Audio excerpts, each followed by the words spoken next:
Trending kunafa చాక్లెట్ని condensed milk కూడా అవసరం లేకుండా కేవలం ఇంట్లో అవైలబుల్ ఉండే వాటితోటి సింపుల్గా ఎలా తయారు చేసుకోవచ్చో చూపిస్తున్నాను. మీరు కూడా ఒకసారి ట్రై చేయండి. ఫస్ట్ ఇలా చాక్లెట్ని చిన్న ముక్కలుగా కట్ చేసి తీసుకోండి. మీకు ఈ చాక్లెట్ అవైలబుల్ లేకపోతే హోమ్ మేడ్ చాక్లెట్ ఎలా ప్రిపేర్ చేసుకోవాలని ఆల్రెడీ ఛానల్లో వీడియో ఉంటుంది, ఒకసారి చెక్ చేయండి.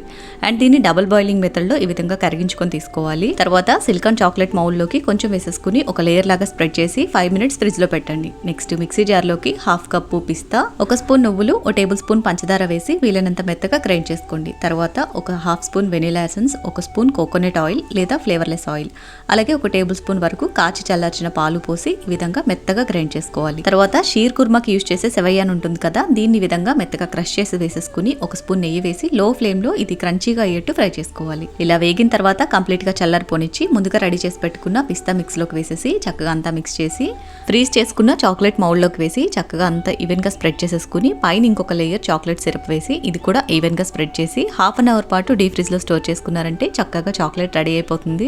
నేను సింపుల్ మెథడ్ లో చూపించాను. మీరు కావాలి అంటే వైట్ చాక్లెట్ తో పైన డిజైన్స్ వేసుకోవచ్చు అండ్ షుగర్ కి బదులుగా కండెన్స్డ్ మిల్క్ యూజ్ చేసి కూడా సేమ్ ప్రాసెస్ లో ప్రిపేర్ చేసుకోవచ్చు.